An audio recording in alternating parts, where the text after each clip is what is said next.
Welcome to Mount Floyen, guys. Ayan. Nandito tayo sa taas ng bundok. So diyan tayo galing sa baba kanina. Diyan oh. Tapos sumakay tayo ng funicular. Good morning. So welcome back to my channel. So for today's vlog, we are here at Bergen City. So ayan. Sumikat ang araw today. Nagpakita si Haring Araw and ayan. Nandito tayo sa city kasi pupunta tayo sa Mount Floyen dyan sa taas. So samahan nyo ako mga auntie-uncle. Let's go! Pupunta tayo doon sa kanilang bilihan ng ticket at kung saan tayo aakyat. So, ayan. Daming tao kasi Sabado.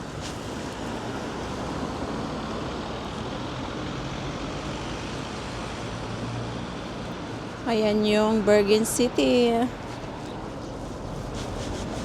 So, ayan, papunta na tayo sa bilihan ng ticket and then kung saan yung mag-start yung funicular. So, ayan dyan.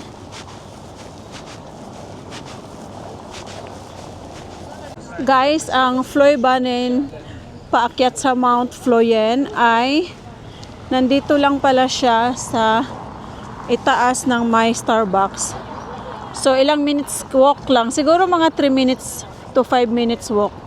Ayan dyan yung Starbucks, no? So, ayan. Dito tayo bibili ng ticket. Pwedeng bumili dyan and pwede rin bumili dito sa ticket. Dito sa machine. Automatic na siya. So, bili tayo. Chok bilat. Ayan. Ayan, oh. Marami palang pwedeng puntahan dyan. Ayan. Yan yung mapa. Kita nyo ba? Parang masyadong sa Yan. Yan yung mapa dyan. Chok bilat, it means you buy a ticket. Mount Floyen. Envy means one way lang ba? Or two way? Two way tayo. Ilang piraso. Ayan, meron silang 16 years old up, 4 to 15 years old, iba din ang price. Tapos mga senior citizen, iba din ang price. So dito tayo sa 16 years old up. Yeah, isang ticket. And then 145 kroner. So gamit tayo ng card. Ayan.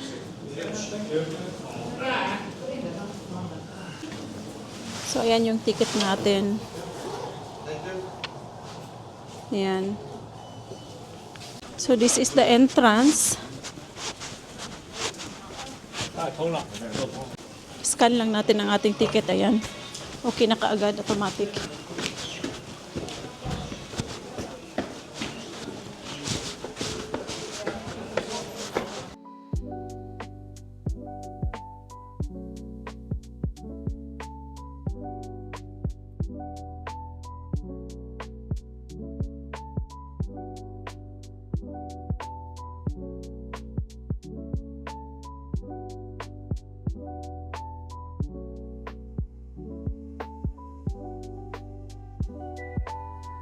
So, ayan.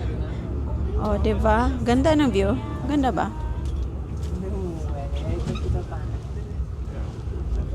Yan guys, yung view. Paakyat pa tayo.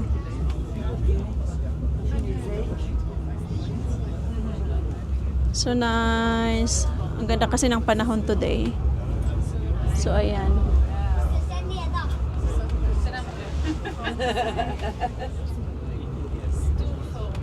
Kita nyo, super daming tao talaga asin. Sabado kasi, and then family day, tapos it's winter break pa sa school. So, dami talagang tao sa punuan. Ayan, nakalabas na tayo sa ating sinakyang funicular. Super daming tao.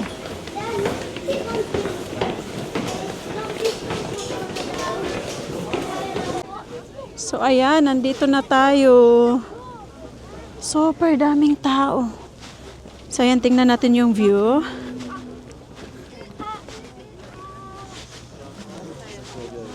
Ayan. Nandito na tayo sa Mount Floyen. Yay! Ayan. Welcome to Mount Floyen, guys. Ayan. Nandito tayo sa taas ng bundok. So diyan tayo galing sa baba kanina. Diyan oh. Tapos sumakay tayo ng funicular. Yan yung funicular dyan. Ayan na, nandoon na. So, ayan guys. Pwede pala ditong bumaba. Yan, tingnan nyo naman si ate dyan. May siya. Selfie stick. So, ayan. Daming tao today kasi weekend. And it's a holiday. Not holiday, but this week is holiday kasi may sila parang winter break sa school. So, magpamilya talaga ang pumupunta dito. Ayan. Super nice. Nakaka-relax yung view. Kitang-kita lahat ng city. Ayan yung city dyan sa baba. Yan si ate siya. Nagamit siya ng selfie stick. Selfie siya ng selfie. Bahala ka dyan. Kukunan din kita ate. Ako din naman kinukunan ng iba kasi maraming nagvi-video dyan sa taas. Oh. So, meron pala ditong restaurant and cafe. And maraming park dito sa taas para sa mga magpamilya. And ang pamasahe natin, again, 145 kroner. Nasa 870 ba? Peso. So, ayan. Ito yung ating ticket kanina. And then, kailangan ko siyang gamitin pa pauwi. So, kailangan ko siyang ingatan. Dapat wag siyang mawala. Ayan. So, mas maganda dito pag summer. Alam nyo, hindi talaga malamig pag nasa ka talaga, sa init. Pag nainitan ka. Guys, hindi ko ma-zoom yung city. Alam nyo bakit? Alam nyo ba kung bakit? Kasi di ko pa alam i-zoom itong aking DJI Osmo Pocket 3. Ayan. Yan yung city. Ayan yung port dyan. Ano ba yung sa Tagalog yung port? Yung may daungan ng barko. Daungan ng barko na lang for short. So ayan dyan. Diyan na yan, yung may tubig dyan nakikita nyo. So, ayan. Ay, may mga barko din naman. Pag may mga cruise ship, dyan dumadaong. So, again, ang ganda ng panahon. Super maganda. Mainit talaga siya pag nasa sun ka talaga. Pero pag pag walang sun, super lamig. This is Floyen. Mount Floyen. So, explore natin sa taas. So, ito yung aking outfit. Kita nyo. So guys, i-explore natin dito kung anong meron sila dito sa Mount Floyen. So ayan, super daming tao. Pasensya na sa nakunan ko.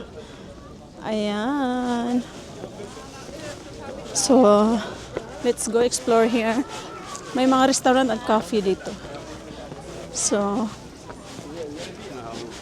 dito tayo galing kanina. Ito yung entrance, exit pala papunta dito.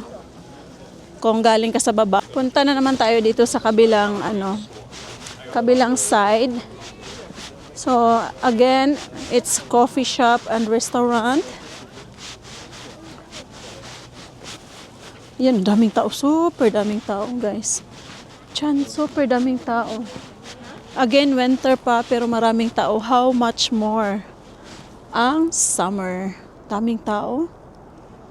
Mas maraming tao dito pag summer as in punuan. So dito tayo banda sa unahan. So ayan. Maganda po ito dito sa family kasi may park sila dito. Ayan.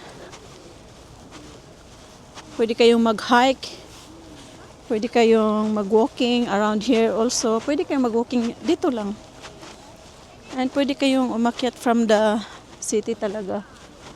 Pwede rin kayong hindi kayo sasakay ng funicular. Okay lang.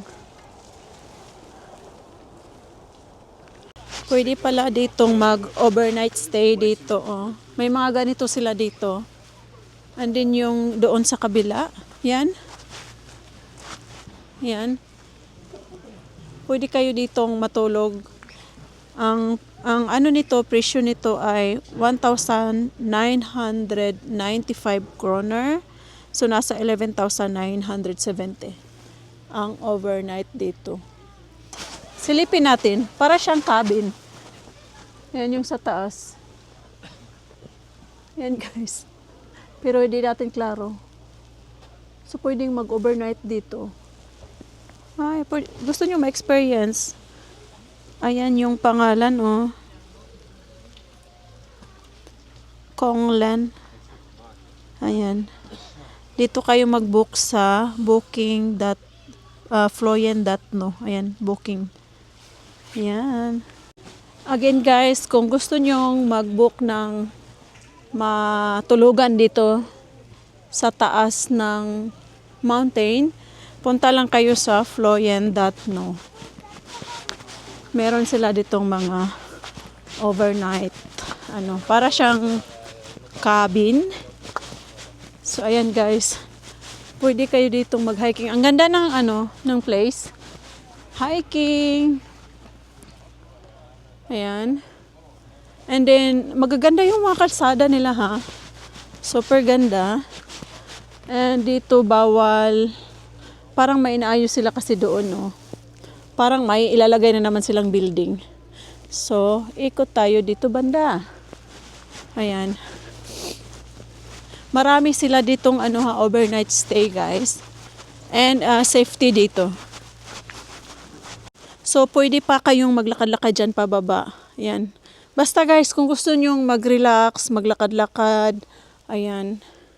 And gusto nyong magtipid, maglakad kayo galing sa city paakyat dito. Make it sure na maganda yung hiking sapatos nyo. Ayan, na Norwegian tuloy. Ayan, dito tayo sa kabila. At least, di ba, nakapag-exercise ako today. Guys, ang gaganda ng view dito. Ang ganda ng nature sa napaka-relaxing dito sa Norway. So kung gusto niyo mag-relax while nasa vacation kayo, punta lang kayo sa Europe, Norway. Ayan, dito sa Bergen City. 'Di ba, dito tayo dumaan. Diyan din, alam niyo ba, may lake diyan sa taas, sa tuktok ng bundok. Pero hindi na ako pupunta kasi dapat gaya sa kanila naka-hiking shoes. Ayan. Super ganda. Ayan. May ginagawa sila dito. Ano kayang ilagay nila dito, no? Ayan. So, dyan tayo galing kanina. So, umiko tayo dito banda. Sa likod niyan, ang daming nagha-hiking, guys. Next time, hiking tayo. Ha? Hiking? Kaya mo ba, Rhea?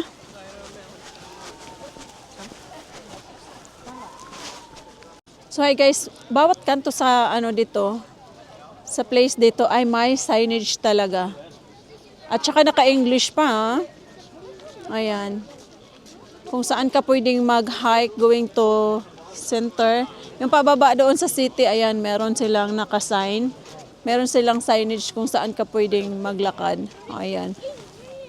Pang tourist kasi talaga tong lugar na to eh. Kaya may English sila. So ayan guys, meron silang mga activities dito na pwede mong puntahan and gawin. Nature playground, the lake doon sa kabila. Doon tayo dadaan. And ito namang troll forest, dito naman sa kabila dadaan. So merong mga nakalagay na mga signage or kung saan mo pwedeng puntahan o anong pwede mong gawin doon. So ayan. Dumami ng dumami ang tao. Super.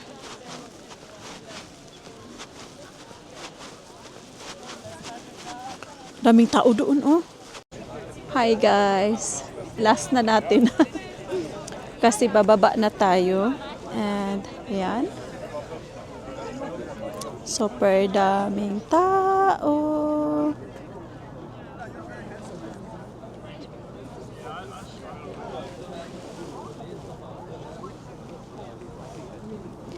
Ayan. Last look. Kasi bababa na tayo. Sasakay tayo niyan. Ayun oh. Yung funicular. Funicular. Blue color. Dalawa pala ang blue and red. So ito yung entrance pa uwi, guys. Again, pag wala pa kayong ticket or yung ticket nyo ay single lang, paakyat lang, pwede kayong bumili dito ng ticket pa uwi, pababa. Papunta sa city center. So ayan. Ito yung pababa. Again, itap lang natin ang ating ticket. Sabi, good tour. Good tour. Ayan. So,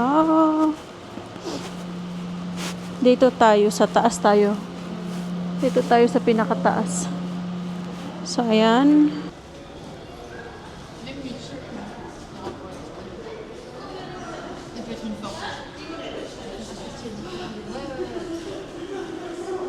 Dito ang entrance, pero doon sila i-exit. So, kabila so hindi tayo magbanggaan sa mga lalabas galing funicular. So, dito tayo papasok. So, ayan guys, we're going down. And hindi masyadong siksikan, hindi madaming tao. Ayan. Tumayo pala ako kasi may matanda na tumayo kanina, pinaupo ko siya instead na ako yung bye Mount Floyen. Bye, para namang talagang turista, hindi naman talaga, parang local na din ako dito charot. Feeling local. Ayan. Hindi naman talaga siksikan Diba? Hindi naman talaga siksikan. Ayan. Yan, may mga bahay-bahay palang madaanan dyan, no? Again guys, if you are into hiking, gusto nyong mag-hike pataas sa Mount Floyen, pwede rin kayong mag-hike and kumpleto sila ng signage dito. So ayan, wala pong sa taas, salamin lang. Ayan. So makikita nyo talaga yung mga trees, the views. Ayan guys, makikita nyo yung view. Wow, kanina walang pila guys. Dito, kanina, tingnan nyo naman, oh my God, super daming tao. As in, siguro hanggang labas pa to. Buti na lang inagahan natin. Oh my God, wow. Super daming tao. Grabe, may aso pa silang dala. Allowed kasi ang aso sa funicular. Grabe. Nakita nyo yun? Super daming tao. So, kung pupunta kayo dito, dapat agahan nyo na lang, no? Kasi, lalo na pag summer, as in talagang siksikan kayo sa funicular. So, ayan guys, dito yung, yung Mount Floyen. So, next time, sana mapuntahan natin yung Mount Ulriken para ipakita ko din sa inyo. Meron din pala ditong Bergen Aquarium para sa mga bata at maraming mga park dito na may mga pwede kayong maglaro-laro. Ayan. Parang mas malamig dito sa baba kaysa doon sa taas kanina. Gusto kong uminom ng kape ulit. Magkape tayo. Sige, mag-Starbucks tayo. Gusto nyo? Parang, nga, malamig nga dito. So, ayan yung mga nila dito, no? Mga street. Starbucks ulit tayo. Cappuccino. Pangatlo ko na to, guys. Para hindi tayo masyadong lamigan.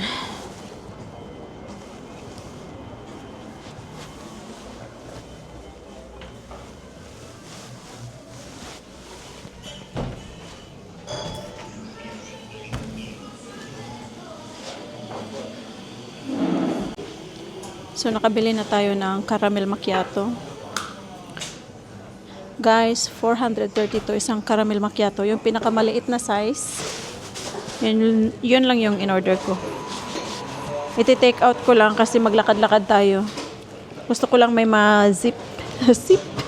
May ma-zip? So, again, isang kape, 432 ba yun sabi ko? Yung pinakamaliit. Caramel macchiato. So, yun. Mahal talaga. Here's our coffee. So, ayan. Caramel macchiato yung order ko. So, ikot-ikot muna tayo dito, guys, no? Ang last bus pala, 4:30 pala. Galing dito pag Sabado. Papunta sa aking bukid. Bukid talaga. So, puntahan natin yung church nila, guys. Yung church nila dito, 3 church lang yung malalaki dito sa Bergen City. Yung pinakamalalaking church. So, puntahan natin. 5 minutes walk lang galing dito sa Bergen City. So, ayan. One of the oldest church here in Bergen. Lakad tayo. 5 minuto paglalakad.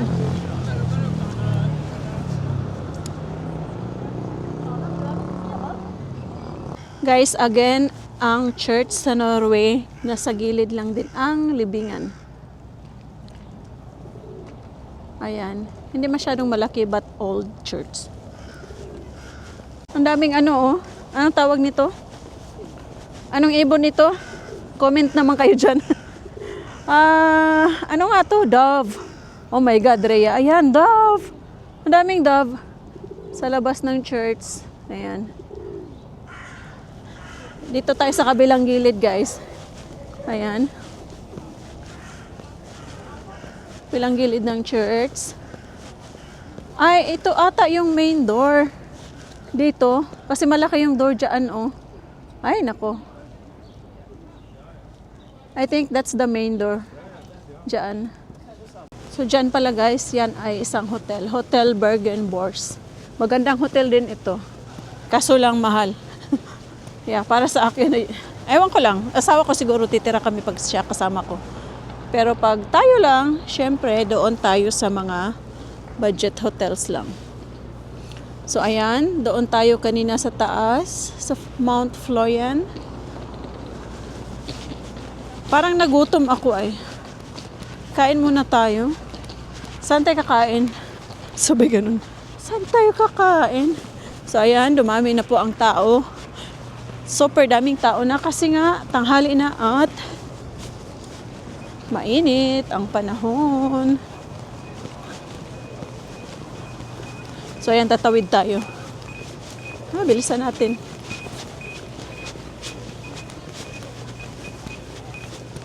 Alam nyo, kahit winter, ang daming tourist.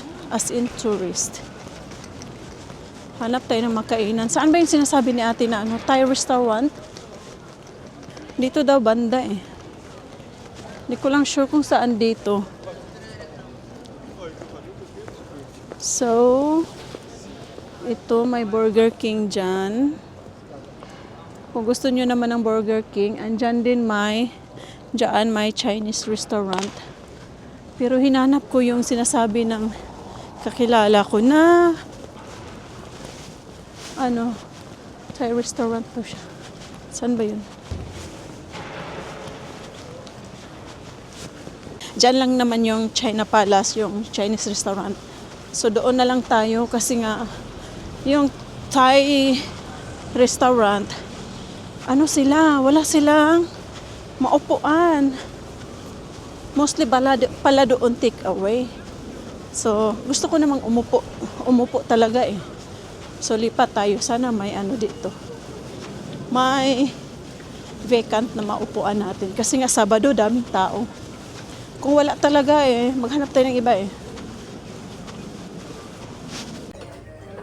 So hi guys, nakapasok na tayo dito sa China Palace. It's a Chinese restaurant. So ito yung mga menu nila. Appetizer, duck dish,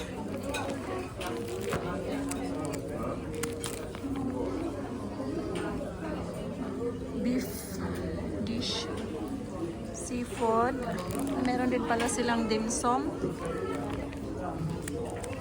Marami silang choices, no? Fried rice. Chicken dish. Noodles. And pork.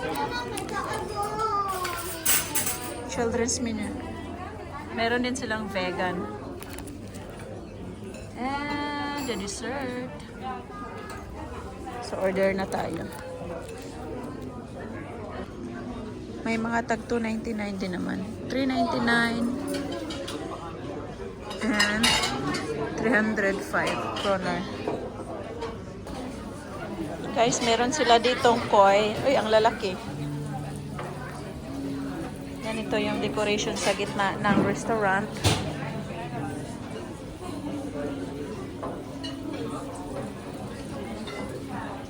Wow, ang lalaki ng koi. Ay, may turtle pa. Ayan, kita nyo.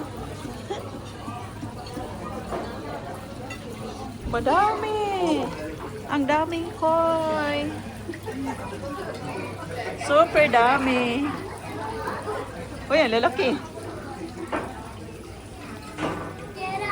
Again, dito to sa gitna ng kanilang restaurant, guys.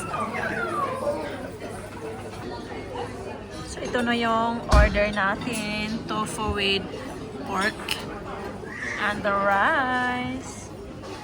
Healthy-healthyhan ba? Pero bawi din naman sa rice. Charot. So, yan. Kain na tayo. Tikman na natin. Ito yung ating ulam. So, ayan. Rinig nyo?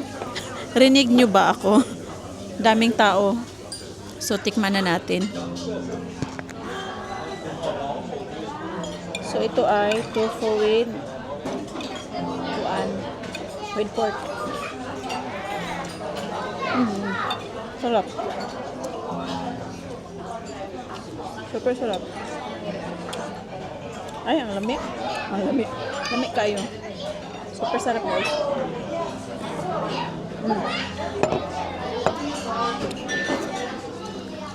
Masarap siya.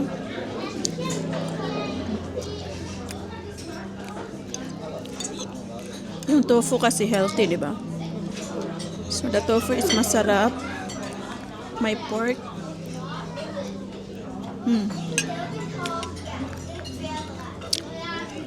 Super sarap siya, guys. Hindi ako makapag-video sa whole restaurant kasi super puno, daming tao. Kain muna ako, guys. Galing na tayo dyan sa China Palace. So, ang nabayaran ko is 434 kroner. Nasa 2,604 peso. So, ayan. Yun yung dinner and lunch natin. Hindi na ako magdi-dinner sa bahay pagdating kasi busog na busog ako. And hindi ko naubos yung aking order. Ganun lang tingnan. Parang maliit tingnan pero ang dami. May rice kasi din. Super daming tao. Diyan. May sumasayaw. Ewan ko kung anong meron dyan. So, parang may mga sumasayaw ya. Kasi may tugtog eh. Guys, kung pupunta kayo sa Floyen, sa Mount Floyen, mas maganda pala pag sunset. Kasi may sunset and mas maganda ang view. So, that's all for today's vlog. Kita-kits next time. Bye. Thank you for watching.